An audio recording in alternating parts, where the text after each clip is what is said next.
Sky Express Show nyenda kutangira yo mugenzo wanje yabasa kutwegitaho agamajingo Sky TV na show y'amakuru kwisiti hamakuru agaheru kufa munsi yona ngaburi ijo era nesha nzeze dakika n'umushanzo ngazaraba mushanzo zihangwe nyenda kutangirira kugira ngo waba rya cyamishana ninga oryotegereze cyamishana no basa kuba no fona ecyo wayongera ahakumanya kweri ijoba mu byafe bitu butosha umuhereza ndi Easydee Omwishikatwa karahanga igambirine wanyini omwana bakaba mwene byabyiza mutwe ni nkabiha eri joba muyanuma enshonga za muyanuma za kwatansa na yiguru banyuma yo kurabya hiteka kugira abana bona obutaza mu mahe mwene abana vuga imyaka 14 ijo skachi ya myaka ya aberne 5 mpaka nazingai hata bajishumze kimwa bitekari 14 nagana makuru Israel nayo yargo yapondoka banyuma ya G20 kushitama bakichirizana mwene yaenda kusindika cabinet kora rutaro yasindika bamwari yabo abaragende omupari France bakagenda bakaza ko negotiatinga ninga ship tensa njeri bakubasa kwenda mu rutaro kandi bakarekura abasabe babo mwene North Korea nayo ene risaka karungu kusapurayinga Russia berwanso banyuma yo kushanga missile etiyatire mukakiv omuri Ukraine kushanga ngo ebyoma missile keriya North Korea abarusha bakozise kandi mu missile rejo bagiye kushanga bashanga ebyoma byabikozere missile rejo emwene burga bungereza ebindi burga America United Security Council yashitama bwenshongejo ni kiza kita Armenia nayo yangire kwegita ha Russia koromuka gwa Russia ubwo bene ndakora military alliance naye kakora KS Sato nayo Armenia yayanga kandi France nayo eriyera rikirira bwa Russia bajumba giza mu Black Sea Russia yesunsuna nenyonyi za Russia zayisunsuna nzenda kuhanura iza France kurekera kora surveillance ningashi koranka patrol bichweka bya Black Sea mu international airspace aguna minji gona region Sky Express na Easydee Omwishikatwa karanga igambine wenyini omwana bakama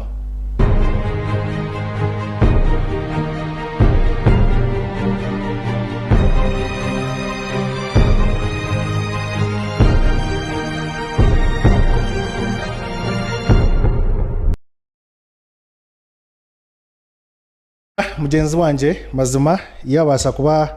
akiriya Sky TV kandi oriyo oturundirire nagamajingo kazindara kamaze nkesiye namanyimo ni mwana mukunde byahare munonga erika kazindaro yakateko mayiri 5 takwenda kampice ngwira karobase kuba kuronje mwen Myanmar muyihangarira Myanmar bo obusinje bayano bashana bo ngabo kubwerekera bwanyuma ya revolution no muihanga ninga shibanyuma ya butabanguko umuihanga eryo kweyongera abahekera mu Myanmar bayano beyongera ubwinji nibahamba ebicweka ebyamani nibarangeria na Bank of Nkaka Bank of Uganda bazoba gisharaho nkara nirwaro rukuru ya regional referral bagenda barasharaho mwen Myanmar abwenchi nabazana Myanmar eji nena tinkushoborore butosha ntuye ningambira nshonga za Myanmar konka bingi mutakuzicenga Myanmar abingi mu mujimanyanka Bama ninyanto mutu gwanyu murahuriye mu kigambo Bama ninga bakora film film ezo nzayigesha bantu mwe mu history film ezo nzayigesha mugumemreka kure ebintu mukabigurusya misho film nazo mu memu zirebe mwafuna makiri nogure film yechi komando aza nkeza karenkeza Vietnam ortaro wa Vietnam na America ortaro rwa Bama den ortaro rwa Iran Ismail na Tehran nkai ebyo nibyegesa obwira bwinje film zezo nizi portraying ebyenyini ebyabeberoho ninga nano mu majingo gahati ebikugenda mu misho itota kubimanya film babara mu inside aherezo rugambo hata chiherezo rugambo uriya omuhandiki akwatoro gamboro arukwana mu film mwene muri byona ibyingi babiri yagamazima konka batachikoresha ngo namazima yotekateka ngo n'ibya film ya Dembe biri kuzana buzana mbona Bama egiye mu kureberaho yene sango mu South East Asia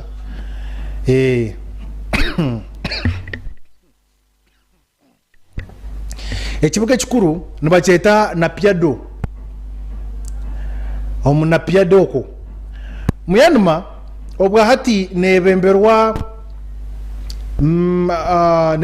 president obatireho arinka acting akuba we president ogo toramutorine mamweta Mute Siu ogo mukura screen yanyogo president ogo no kweta Mute Siu bakamukwase entebe kibanza cyo kuwa kabiri umwaka gw'2021 bwanyuma yamahe kukwata gakahamba government omurujunga cyo kweta military coup d'etat bakakwata bahamba government mwene kibanza cyo kuwa kabiri umwaka gw'2021 bakwata baronda Mute Siu bamukwasa abena acting nka president omuyanama twakumutera karura abantu bona pana tweta the presidential electoral college kumwa kure nka America nabandi so presidential electoral college eji never comprised of the three units konka chamani munonga ne ba members of parliament abanyishenjero nibo kutera president akaruru kujango hati ayasinga mwento atorana president ogu abantu babutosha nkanye niwe ntutera abanyishenjero akaruru bachikomu ishenjero bo batera president nyanto wachfora konka military junta ekija yahamba government bwanyuma ya government ejo kuba riniyenti ninga sikujiremba bazi Rohingya tribe Myanmar kuyo myaka ya 19 no Myanmar nayo ekategekwa ikabane tegekwa Britain ninga shimwe mukweta Bongereza eje yategekera konko mwaka gwa 1988 bafuna bwe twaze ninga bafuna independence kwamaze gifuna harimo abantu abebeka bingi akaramo kike kibakweta Rohingya kancha abakingi kancho Rohingya tribe yaba y'abasilamu baba basiramu bingi kandi harimo abari abandi abakwikizo mu Buddha nationalists kandi harimo nabandi abakwikizo mu dini zindi mwena abandi bakareba ngo ba Rohingya nabantu babafurikire kare karumbu twaze bwa matware ga go babongereza bako bategeka bakiza kusetoringa Myanmar bakaja ngo twakwenda abantu aba kuguma omuyihanga ryabo no beyongera bwasi yabwira baza kuspreading edini y'obusiramu nako kipayinga amataka gabo kugira ngo bazara munonga batandike cyita abantu omujungu cyakweta genocide cyo kugira ngo ba wiping off buri muntu wena wa Rohingya tribe nkana gambira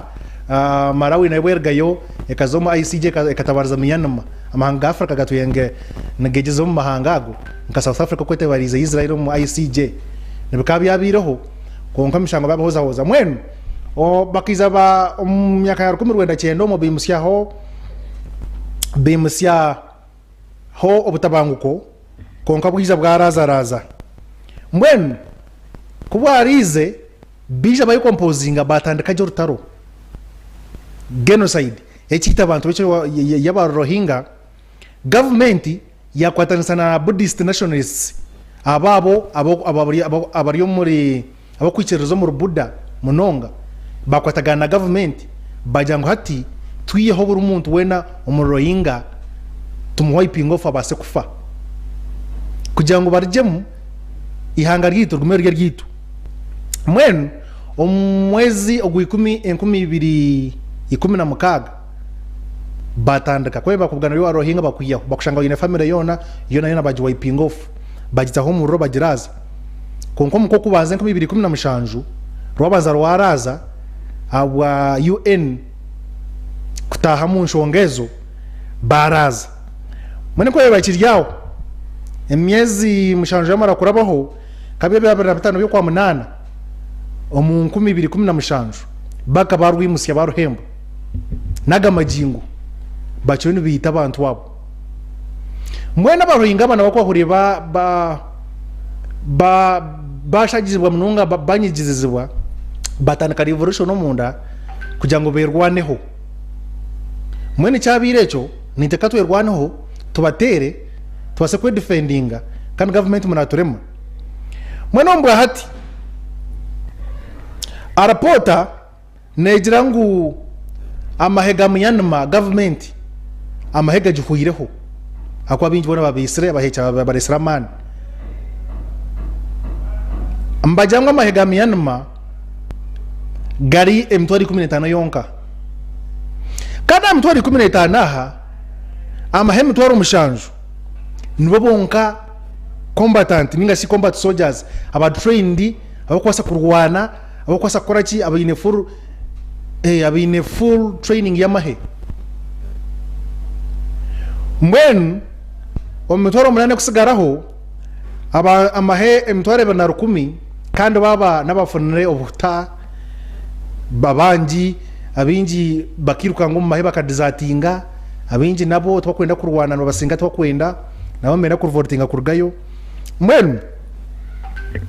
mwenu ekitongole kiku chondoza je cha sitati kigizire ngu amahe gamiyana magayine gakubasa kugira ngo gakume government pana echo ncyakafuye agamahe agabine mu miyanama namahe kubasa kugira ngo ngabasa kwerwaniriraho nk'ekibinja bonka go nkamahe konta kakabasa kutangira ihanga ryona abahekera force yabahekera rosho yabahekera ibine ngumwenu muyanama government eshayona ntubasa kwa bajihamba bajiyaho kiyahurire echo enyuma ho muyanama ya jetpan hati tuine kurunda mahe tukaga registeringa chifuba bakwata hata barabiza ekiragiro ekibesere comparative ame conscription law consecutive comparative ame conscriptive law ejio negama mungu buri mwana ayakize myaka 14 arije taramusuja agende aza training yamaheba mukwase mundu asavinga yo kumare myaka 2 arujeyo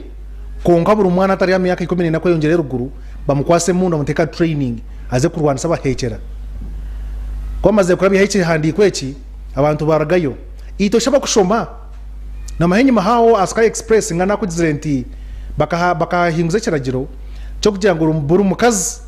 ari hagati y'imyaka 45 kari yashatora mushanju agenda rwane yamara kumaheza myaka 2 arijeyo abasigaze kurgari 18 mpaka myaka 20 bagende baze kurwana aba frontline mwenechi abantu bagizire nguwa ekintu manyisa ngo itaba riyomba mbashoma twakishoma twakura akwa cyabe kiragiro kiri comparative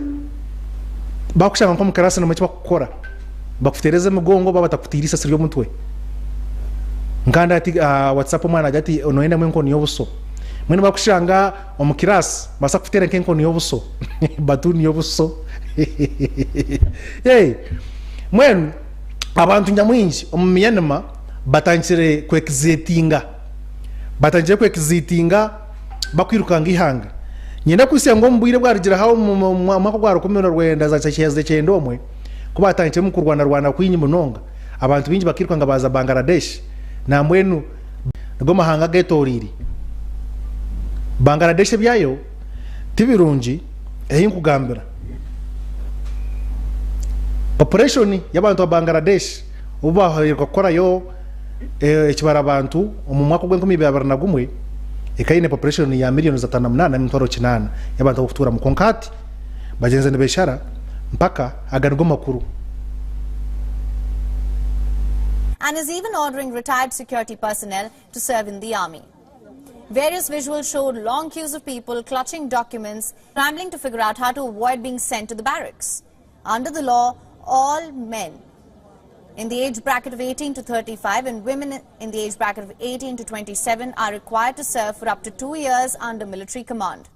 Specialists like doctors up to the age of 45 need to serve for 3 years. Evading conscription is punishable by 3 to 5 years in prison and a fine. I'm already against the coup and I have no desire to give service to this military. But I also don't have any idea about where to go, what to do next, and I'm confused about my future. Analysts say the law is on the books since the previous military regime in 2010, but has not been enacted until now. This in turn will force a young generation to fight their own people and could be used to justify human rights abuses. It could also result in more regional instability by sparking a mass exodus of people fleeing conscription into neighboring countries. Myanmar's military has been weakened by unprecedented coordination between ethnic armed organizations and resistance groups known as People's Defense Forces. These groups support the National Unity Government in exile. Ethnic rebel armies have taken control of hundreds of strategic border towns since launching an offensive last October. Analysis from the United States Institute of Peace suggests that the military only has about 150,000 personnel. These include 70,000 combat soldiers who are barely able to sustain itself as a fighting force. It has lost at least 30,000 soldiers since the coup. Analysts say conscription is not just about boosting troop members, but also to break up the powerful democratic resistance movement that is gaining strength. The law could also allow aggravation in a brain drain that is already being seen among many young people. Sky Express Show nyenda kutangira iyo mutayi wanje na Mary Joan nyenda kwataka kubaka kufu kujambasa kwata masimuganye tuganiremo ubwire bwagenda taganira mbantu mwe niyo yetereza wano shangaza bama mushanjuma kumyana neti iyo tereze namba ya studio je kuranera bahansi obase kuba notere simu yawe natuganiramo mushanjwe dakika 20 nataka kwata masimuganye ago mwenu baye bari mu rukiko rwa G20 summit mu Rio de Janeiro capital state ya Brazil enshonga nyingi zone zbatahesera zaba izortaro rwa Israel n'aba Hamas babuza Israel ngo habwenki utakwenda rutaro Israel etimundeke nyowenka bagambira kare ebyanje nimwe amahanga gona gari yakitinga buri umwe yagambe cyakwenda US yebembirwe Secretary of State Anthony Blinken yajatenshonga za Israel ati nyina muzikenge kurungi Israel yekwenda ensite kubimanya kante kubereba ne bugurusya misho ati mwensi yona numuhorereza Gaza ningaba Hamas abahekeraba konkati mwakagira under contest yaba Israel abantu babo abakikwatirwa kuri babareke shi abahamba bariyo babitireyo aba Hamas nabo kabatakoraza kana mujyango mwabareka mukaza kura ncyakare bakabahamba bandi bizara tamuiza bahamba bandi mweni mwe kintecho tumukosa kucheba ni mukabasa kuchima nyawo abantu abandi hariyo team ekwetwa Doctors Without Borders ababa bahibo buyambi bokujanjaba bokoraki bagize ngo hatimwe tuziye kuchebera abantu mu Palestine abana binji enkuyanje abana bar traumatized no bakuhugo bwongo bahuge awe bikompara bikutera abwache mwana bari nkawore na gumuka mwana bari nkawore ni nkafara ati traumeji neza kwita abana binji munonga mwen UN yaragaje ngo pana ngutufune arapota ere kugira ngo amahega Israel nga harassing sexually abakazi baba ferisuta baba Palestine abana mbahamba abandi mbakore bindi makose batakwenda Israel atewe nebishuba mbenu G20 yasta mayonka yo yagira mwito ndwako kumantu washama ensiyona ntugamba ekyakubasa kumara hortarechi nechi intwachi nubya kwa America tekama hortaro nubya kwa Russia tekama hortaro nubya kuba Brazil nubya kwa China nubya kubeha tina la marotaro rwa Israel naba Hamas okuyo Israel yagira ngo hortaro rwe hortaro ngo rwahwe ngumuntu wakorachi hatwine kumatiza Israel kuitiriza ngo hortaro rwe tureka kujakanisa no kujebe haragiro hakuba Netanyahu ayemerire Benjamin Netanyahu prime minister wa Israel ayemerira kigambo cye mwenu ebintu byo kubaje mebe reka tubirijeho tubakwata kakoba kace turebe kwastamera wo mungu kutu bagamba nabo mwene mu cyashashari ijoba Israel wo cabinet bine cabinet kora ha rutaro just wo cabinet yikiriza kufuna abantu babiri kufuna abantu team kufuna team ebara sindike kugenda kongera kutensa ha rutaro kuruhwaho mwene kugira ngo ruhweho butosha aba Hamas no bukurabero muri Qatar na Egypt ba mediators no bembahereza yo obkwakurizo bwabo bakoreki Israel koreki nitatubase kubare kureki na neki konka Israel kamera pini iyo yangagaruka mu stand yayo ndetse benshitaborensi yona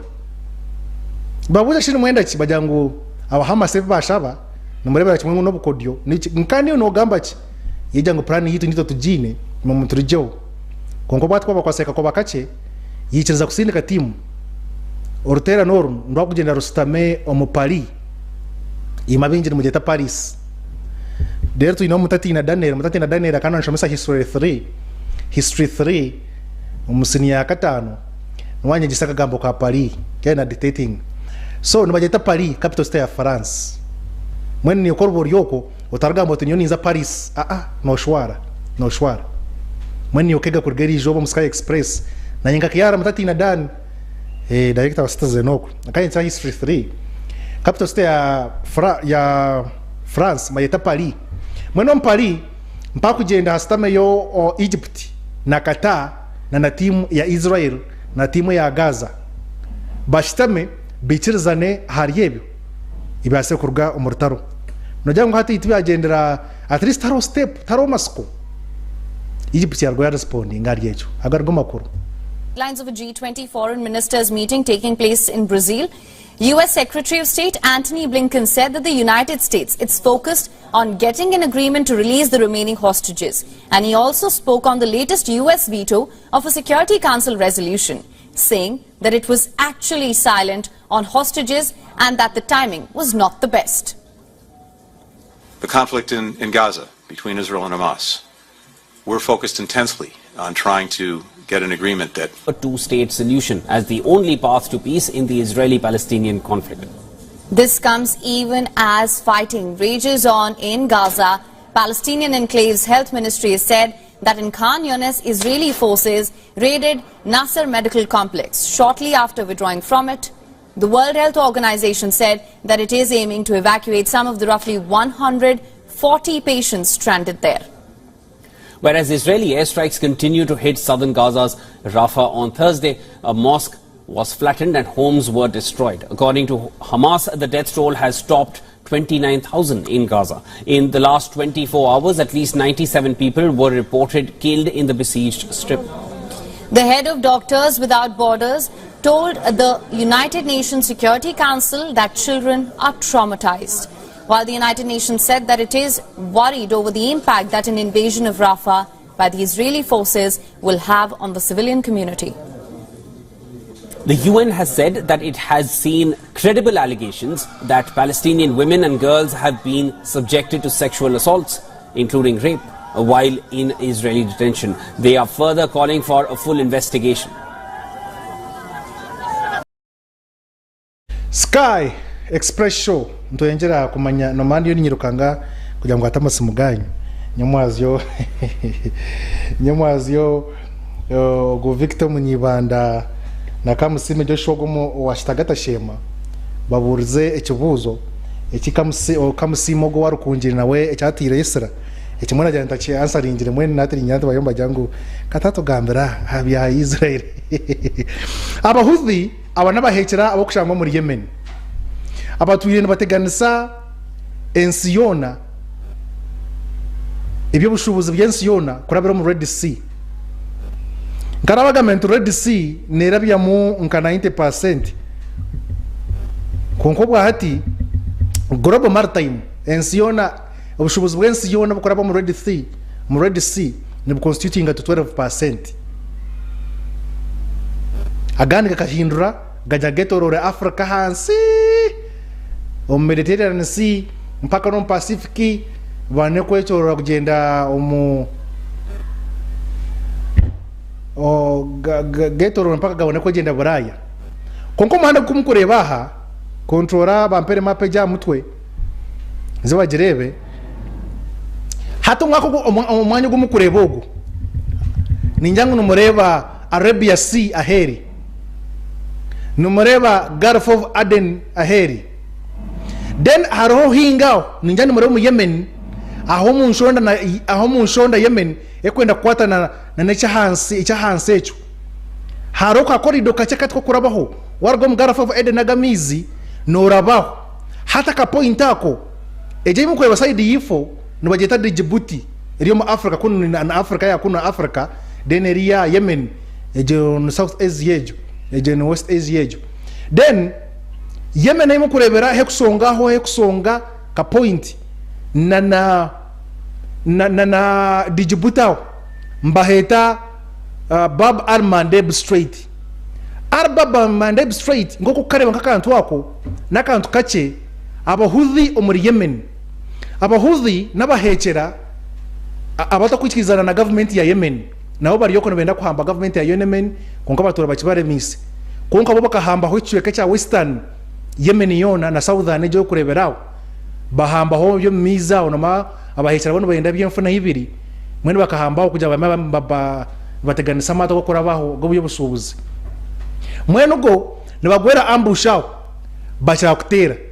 hata bortaro rwa Israel na Hamas kuba atandikire bagira ngo ito murimo gwitu ntwenda kupanishinga buri meri yoko mangune ya America buri meri yoko mangune ya United Kingdom Bungereza buri meri yoko mangune ya Israel ekutwara byamaguzi kubihya kunuya obano mu Indian Ocean obano Arabia Sea obano Persian Gulf obano mu Gulf of Aden kuja kuraba mpaka mu Red Sea crossinga akwane rwa mu Red Sea example ko mu Suez Canal kuri ruguru crossing agamiza ko kora ruguru rwa Mediterranean Sea ezo muri Buraya ninga sea Buraya niyo Europe ezo muri Europe hati mwenu aba Yemen bakaronji ngata kutera mato bagakora kubi distress calls za Bungereza na America baza kugumano ne ba preventinga obushuma bokutwara emeri inga kurotinga emeri inga kuzitera mwene ko barebe babanyaza munonga abahekera abana bamanya Iran niye kubata mu amani niye kubaheberwanso niye kubata mu technology yo kurwanisa mwene hati bahindura emirisiyo ngo bajyangwe ngo mazahindura emirisiyo abahuthi nabo hati bahindura system yo kuteza bazengu turesere drones America yazitera twareta air to surface air missiles tumetutera gamato UK Navy ships na US ya turemesa mwene hatu achinga taktiki twareta submarine weapons hati ya retebe kurwanisa omiz ya za submarines wasakwebuza ngo abahuthi demia huthi wasakuyanga submarines ne nka mwenjete nkeria ubankeriato konka yone Rwanda hanso miz neria hanso mizi tekutambura mutwe nka warships no zo zitambura hansi mwene hati bafuna submarines bajangu no benda batere Iceland ship niba tekahamisho ekutambura mu Gulf of Aden naho nechane kuzo mu Arabia Sea nejemer ne yabangereza necha kuyemari kujia kuri muri za China India ku kuje karabaho mu Gulf of Aden ekaramu Red Sea kutwara mu Israel mwana tubajanga hatire kabize bagitere bize bagirebe agarungo makuru agarugayo. Iran-aligned Houthis conducted 3 military operations, including targeting the island of Ship in the Gulf of Aden with naval missiles and Israel's Eilat with ballistic missiles and drones. Earlier, a senior leader of the group says that they have now introduced submarine weapons in continued solidarity with Palestinians in Gaza. The death toll has topped almost 30,000 in the Palestinian enclave. He further said that more attacks will mirror Israel's growing offensive in the besieged Strip. He also added that retaliatory strikes by the US-British coalition have failed to stop its campaign. This comes after the Yemen's rebel group issued a statement banning vessels linked to Israel, the United States and UK from transiting the areas around the Red Sea. This includes Gulf of Aden as well as Arabian Sea. The 2 notices outlining the ban were issued to shipping insurers and firms by the Houthis' humanitarian operations Coordination Center. On Thursday, a missile attack damaged a vessel off the Yemen coast. The vessel and crew were reported safe later. In a separate incident, US aircraft and an allied warship shot down 6 drones launched by Houthis, while a France frigate shot 2 other drones. Houthis have been terrorizing commercial vessels and ships in the Red Sea since November. Its relentless attacks have forced many companies to take a longer and more expensive route around Africa. Global trade has been disrupted and shipping rates have increased. The key route accounts for about 12% of global maritime traffic. The UN Conference on Trade and Development earlier said that traffic passing through the Suez Canal has fallen by over 40% in the recent months. And in order to tackle the rising Houthi threat, European Union even launched a naval mission on the 19th of February. The mission, which means SHIELD, will begin in a few weeks with at least 4 vessels, according to officials. A US-led maritime coalition comprising of over 20 countries is already present in the region. Sky Express Show nkabutosha Amerika ikafominga NATO mwena ati na Russia yajeti tumuza kutuya obuyinja nayo ebe ekozere Collective Security Treaty Organization CSTO Area North America Treaty Organization ababa bakora Collective Security Treaty Organization. Russia ejebe mbire kora CSTO erikwenda kugira ngu amahanga gona agabegari Soviet abagengitira Soviet Union obwiro bwakare gabase kuba protected against any defense or against any threat. Ihanga lya jirumba nganato kwekora na eyo nerjeyo gona geterane gabase kurwana omurya garum Belarusi garmu Kazakhstani den harmu Kyrgyzstani harmu na Kyrgyzstani tumkabitanas hariyo Kazakhstan den hariyo Kyrgyzstan den hariyo na Kyrgyzstan den na Armenia na Azerbaijan agama hanga gona konka Armenia yerjira yajango pana ngurasha pana yade nonyamba obe nonyamba mu rutaro rwa Nagorno Karabakh bone manindwa na Azerbaijan konka nyowe tunajahajira kugira ngo nze omu CSTO nyoti nkwenda Armenia n'abanywana ba Russia munonga banyuma yorutaro rwabona na Azerbaijan uko bene bahajira na mortaro na rotu ile for like 3 decades number 1. So konkata Armenia yaijura Russia yajeti nyabura Russia ndio ni ngambirebi Azerbaijan yatanche kuronchinga orutaro busya tinto akakurwana eti njoti inkwenda kwesiga Russia mu nkore nkebya Ukraine America byagikozere a Ukraine yekazaho yesiga America chikuma chini %. Mwana tukubagirije bagirgaho kake mwagitera mwagishanshabura ekimwe mu gikora mwenanye tinkwenda Russia mumanya wenza kwebarira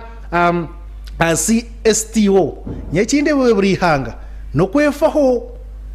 wowo ine bikumarira no basa kwerwanira konka tinkwenda mparane zindi kuja muze kuzingitamu mwenito nka Armenia tutkwenda kutaha mu kibina cyanyeki cha CSTO atakuba tense kuza nza kuzireba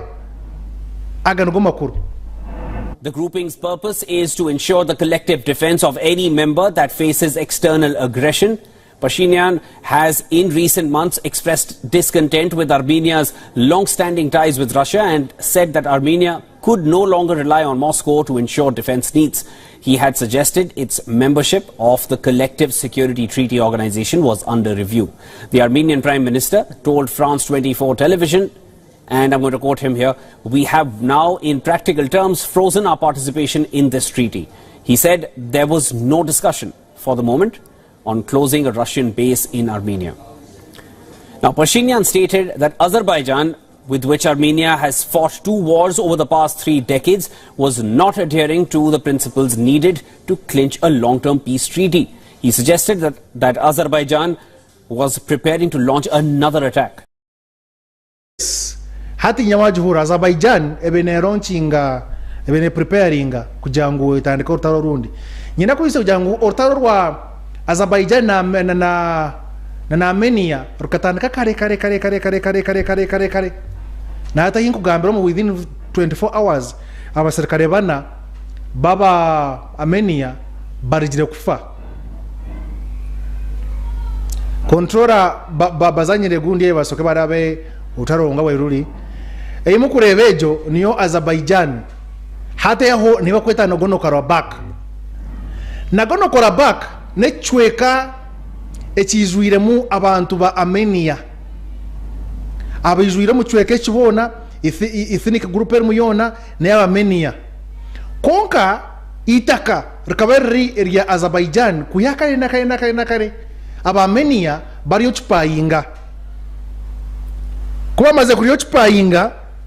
ezentaro bazurwana mpaka biza ngamba kora peace treaty nababirijgaho peace treaty akwati ya mareme kama 13 bachoni barwana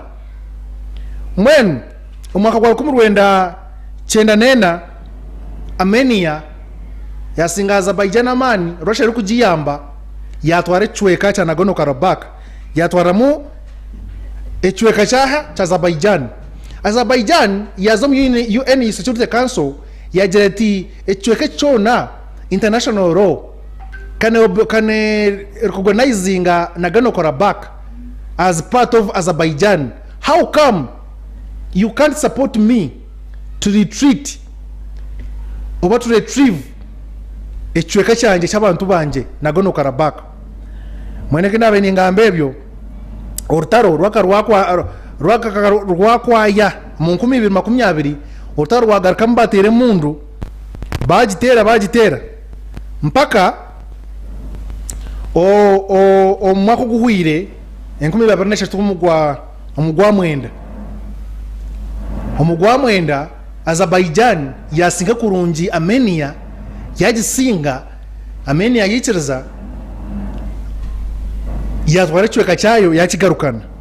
mwene ko bari yaho urugambo rwatandikamu ngo Armenia ene kora preparations zo kwijaga kwegarura abantu bayo akomo Nagorno-Karabakh nagamanta abantu bakuturamu naba Armenia konke cwekecho bakachimvedinga mu mwaka gwa 1999 hati Azerbaijan yebenda kukigarukana konka yo tekwita abantu baho amahene geshaka geshekura kubaburize Moscow yageti murwane arakizamana wene wakitwara ubwo ni Putin takwenda kuzicereza nshonga zamani azate murwane arashekure mutayi we abene wakitwara tukugenda mu France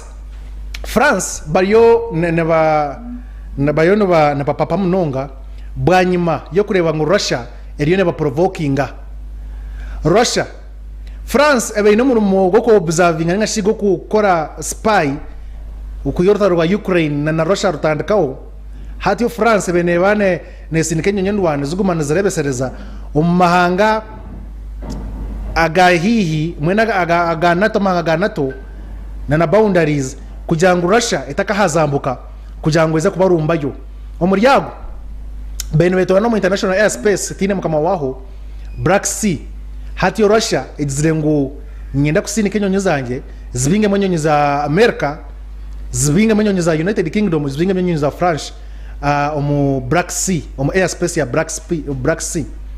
bajibuza bajangu this is international airspace you no kujirota ngo mwangu manu munyerera hii njanje masa muri mu nketa hinemu kwenda guma namukore bindi mwene Putin kurabe mustongore cyaba mahe batomba provoking umwaka gwa 2022 inyonyi ya Russia enwanyi ekagenda atera missile yatera inyonyi ya UK Air Force omwanya ahaho bagamba Russia banze yaraza omwaka kwa rasira omwaka guhirogo mwene enyonyi ya Russia enwanyi ekargaha yarumba drone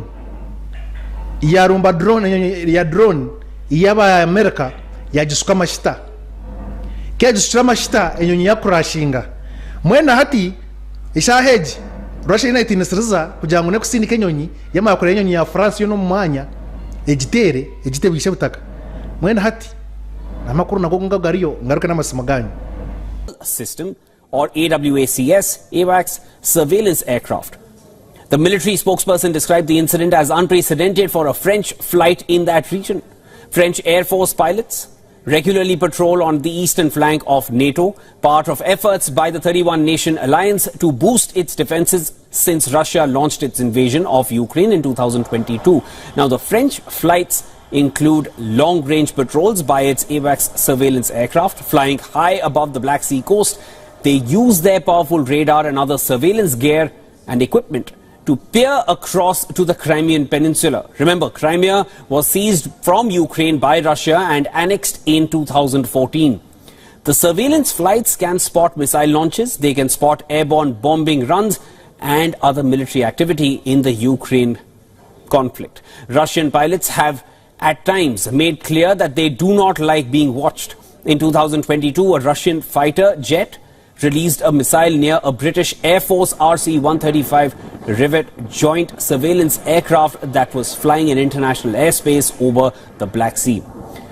The United States government released a video in March 2023 of a Russian fighter jet dumping fuel on a US Air Force surveillance drone.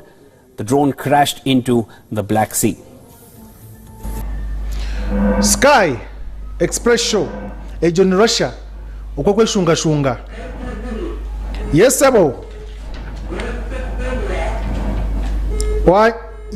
yongeza ku volume mouse okempulire bulungi.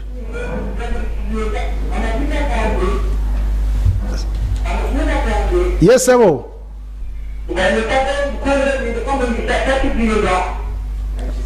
Ni Rukundo. Yes Rukundo.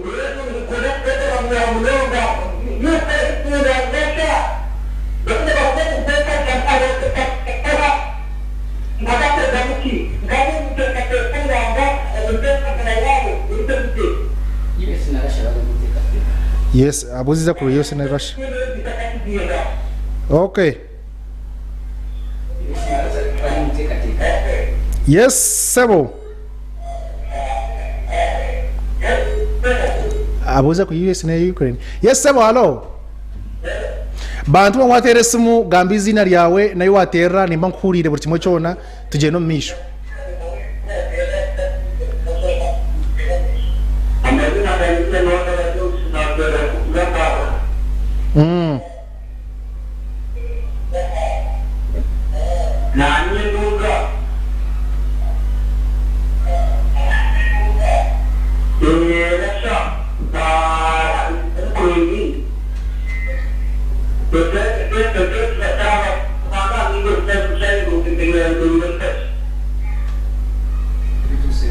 Okay. Achora chibuzo chawe. Hello, Easydee. Yes, sebo. Yes, Buhindi. Eh.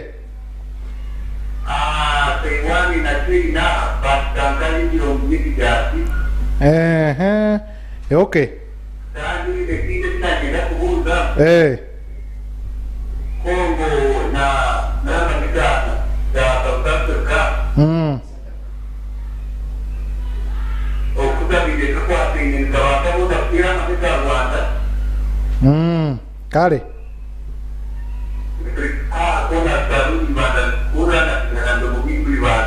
Kale. Kale sebo.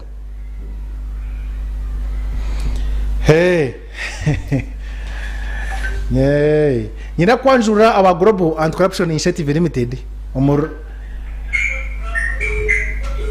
Yes, Peter. Yes, hello. Hello. Wanji sebo. Kale mukuru nawe je bareko sebo. Ndiyo ulungi nawe sibe yote eyo. Erinya najo kubidde? Yes.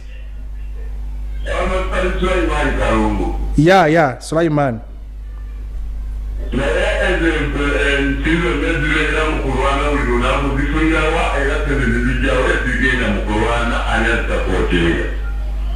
Buze ekibuzo kirungi kale ngenda kuddamu sebo.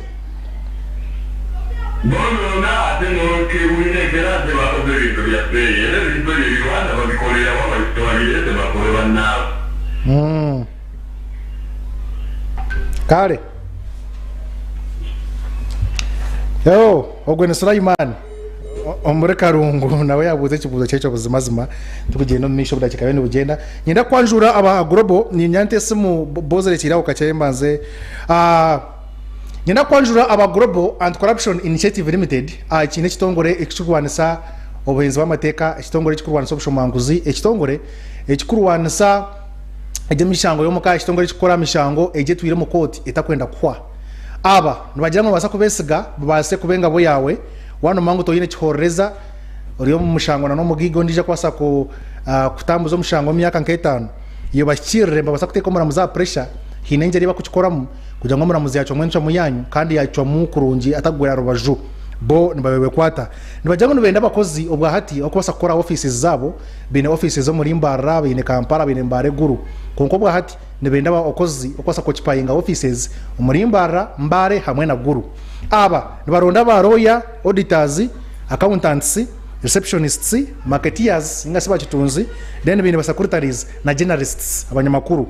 wano betaga mu office yabaha muri Mbara no wakwata Kakatete Road warenga Vision Empire hari kushuma mukono gwa buriyo noza kurebaho akapa ningashi akapandi akaro Independent Baptist Church watahamu bozati nyenda ba Global Anti-Corruption Initiative Limited wase kugenda mu misho ningashi bashangase muzabo no tumushanje 82 16 nkaga na mwenda ninga no tumushanje no 2 3 ana mushanju nkaga ninga no tumushanje 3 atano na mwenda chenda noti 2 obase kuba no gamba n'aba Global Anti-Corruption Initiative Limited abo base koyongerayo rukundo oguno munyishaka wakizinda yabuza ebya yabuza byaki United States na Russia ikibuzo cye ninjana cyo ngenda kushanana n'icya Dawson wagaba Russia na Ukraine byakanka ibyo mu rutaro ninga bikibiki kandi kwatana ne bibirebyo Russia na Ukraine